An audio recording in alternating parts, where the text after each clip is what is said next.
Bet you never seen this coming. Well, you might have with the recent and continued success of Persona 5 and all his baby mamas. And here y'all was looking at me crazy when I said that Persona 5 was the new Final Fantasy 7. I mean, look how many entities that Persona 5 has. So, does it surprise me that Reloaded is doing as good as it is? Nah. But it does scare me a little because hopefully the boys and ladies over at Sega and Atlus don't fall into the port friends that Square Enix has lately. Will we ever get another Final Fantasy that has the success of Final Fantasy VII, by the way? Hell, even the success of Final Fantasy X, great game, by the way, just doing another playthrough of it at the moment. I don't know, but they keep reprising the story, that's story after story that's already been successful, that's got them famous, and it's been nothing new. But this is not about Final Fantasy. Even though I do want to pose a question to y'all, do you think Persona is the new Final Fantasy?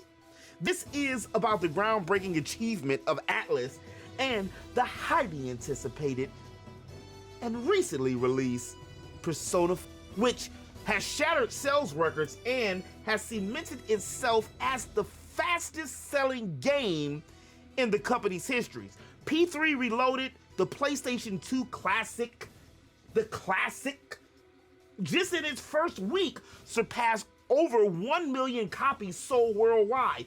And this is a huge feat that places Persona 3 in a league of its own, even passing up that FF7 of Persona. I mean Persona 5 sales figures, and even Persona 5 Royale, which even though is the better out of the two, for those of y'all who haven't played Persona 5 Royale and or Persona 5, it's kind of like, think of Full Metal Alchemist and Full Metal Alchemist Brotherhood. It's kind of like that.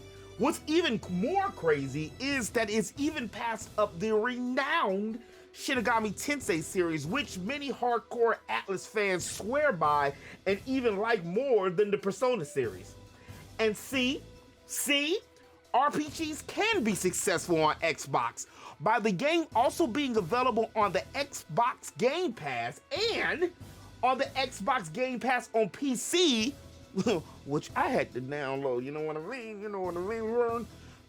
Which allow subscribers like me to access the game without having to drop that $65.69 California state tax. I mean, hell, there's a lot of games out right now, y'all, and I gotta be choosy. So, to be able to play and buy that ever so rare and needed physical copy later, well, more Ovaltine, please. Sega, the parent company of Atlus, has also been having great success early in this year, even though the games are a little bit too close together for my liking.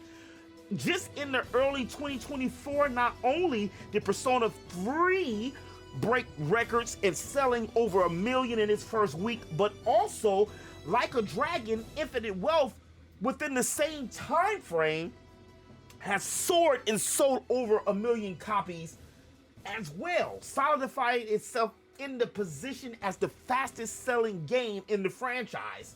Okay, Sega, we see you. Reloaded dropped on February 2nd across multiple platforms, including PS4, 5, Xbox, Game Pass, and on PC. Still no news on when Nintendo's getting another version, even though director Yamaguchi has hinted at the possibility, which has left many Nintendo-only fans.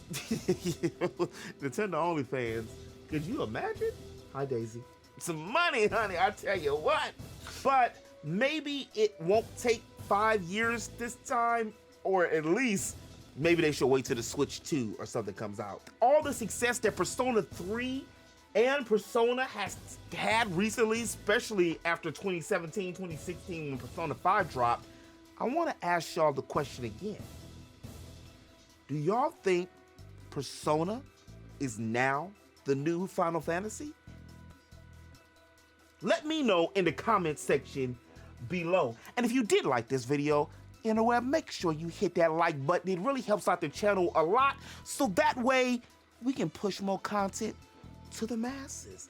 And if you do want to stay up to date with all things games, all things geek, especially those RPGs, make sure you hit that subscribe button. I make geekly content here on the channel all time, all time, all time, all time. And as always, remember to eat, geek, sleep, repeat. I'll holler at y'all later. Peace.